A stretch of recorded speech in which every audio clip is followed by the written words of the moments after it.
میں پریشان ہوں، سرمایہ راحت دے دی، اپنے محبوب کی سچی محبت دے دی، جس کے صدقے میں دو عالم کو بنایا تو نے، میرے محبوب جسے کہہ کے بلایا تو نے، واسطہ اس کا گنہگار کی بخشش کر دے۔ نحمده ونصلي ونسلم على رسوله الكريم، اما بعد فاعوذ باللہ من الشیطان الرجیم، بسم اللہ الرحمن الرحیم۔ کسی کام میں نیت میں اخلاص کیا ہوتا ہے اور بذات خود نیت کیا ہوتی ہے، جس کے لیے آقا صلی اللہ تعالی علیہ وسلم نے ارشاد فرمایا انما الاعمال بالنیات۔ اعمال کا دار و مدار، اعمال کا نتیجہ، اعمال کا بدلہ آپ کی بظاہر ورکنگ پر مرتب نہیں ہوتا، بلکہ آپ کے دلوں کے اندر چھپی ہوئی نیت پر مرتب کیا جاتا ہے۔ المفردات میں علامہ اصفہانی لکھتے ہیں کہ نیت کو اس طریقے سے سمجھیے کہ کسی عمل کی طرف انسان کا جب دل متوجہ ہو جاتا ہے وہ اس کی نیت ہوتی ہے۔ صاحب محیط نے لکھا ہے کہ کسی کام کے فائدے کو حاصل کرنے کے لیے اور نقصان کو دور کرنے کے لیے جب انسان کوئی ارادہ کرتا ہے تو اس کو نیت کہتے ہیں، اس ارادے کا نام نیت ہے۔ اصطلاحات شریعت مطہرہ میں عبادات میں تمیز پیدا کرنے کو نیت کہتے ہیں۔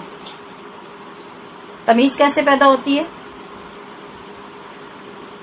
نمازوں کے اوقات، عبادتوں کے مقامات اور ان کے درجات کی طرف آپ کی توجہ ہو اور آپ کو معلوم ہو کہ آپ کس جگہ پہ کس وقت میں کیا کرنے جا رہے ہیں، اس کو نیت کہتے ہیں۔ بہت آسان، بہت مختصر یہ کہ دل کے ارادے کو نیت کہتے ہیں، یہ اس کا لغوی معنی ہے۔ ہم جو خاص طور پر نماز کے لیے، روزے کے لیے زبان سے نیت کے الفاظ ادا کرتے ہیں، اس کا کیا مطلب ہوتا ہے؟ اس کی کیوں ضرورت پیش آتی ہے؟ کہ ہم اکثر غیر حاضر دماغ ہوتے ہیں، ہماری عبادات کا لیول بہت لو ہے،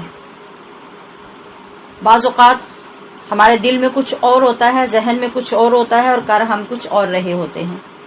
ان چیزوں سے بچنے کے لیے علماء کرام نے فرمایا کہ ایسی حالت میں بہتر اور افضل یہ ہے کہ دل کے ارادے کے ساتھ انسان زبان کے ساتھ بھی نیت کے الفاظ ادا کر لے، تاکہ دل اور زبان ایک ساتھ کام کرنے لگ جائیں اور ایک طرف متوجہ ہو جائیں۔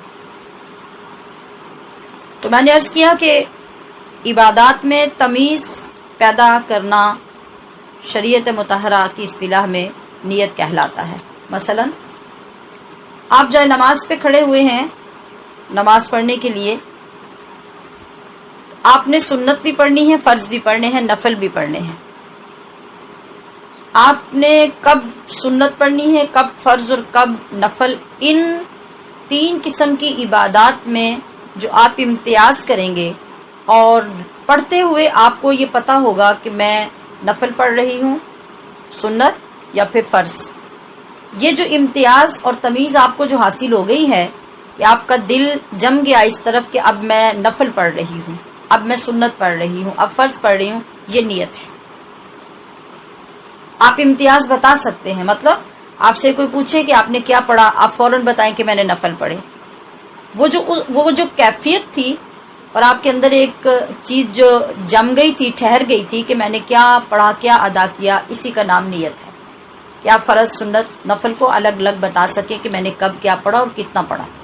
پھر اسی طرح اوقات میں تمیز، وقت اثر کا ہے، آپ یہ سمجھ رہی ہوں کہ میں نے ظہر پڑھی ہے، تو یہ نیت کا فطور ہو گیا۔ اثر پڑھ رہے ہیں تو آپ سے کوئی سوال کرے کہ آپ نے کون سی نماز پڑھی، آپ فوراً کہیں میں نے اثر پڑھی ہے، یہ نیت ہے۔ آپ نے امتیاز کر لیا نا، اب آپ کو غلطی نہیں لگی کہ میں نے مغرب پڑھی ہے، ظہر پڑھی ہے، اثر پڑھی ہے، جو وقت تھا آپ نے وہی بتایا۔ اسی طرح سے اگر ہم کوئی عبادت کرتے ہیں تو کس جگہ پہ کر رہے ہیں اور کس جگہ پہ جا کر اس کا اجر کتنا ہے، مثلا ایک ہماری عبادت ہمارے گھر میں ہے اور ایک مکہ المکرمہ میں حرم پاک میں اور دوسری مدینہ المنورہ میں حرم نبوی صلی اللہ علیہ وسلم میں ہے، تو وہاں کے اجر و ثواب کے بارے میں اور وہاں کی فضیلت کے بارے میں عبادت کرتے ہوئے روزہ اور نماز کی صورت میں یا اور بھی کوئی نیکی کریں تو ہمیں یہ پتہ ہو کہ اس وقت جو ہم کر رہے ہیں اس کی اللہ کی بارگاہ میں ویلیو کیا ہے۔ یہ ساری اقسام نیت کی ہے۔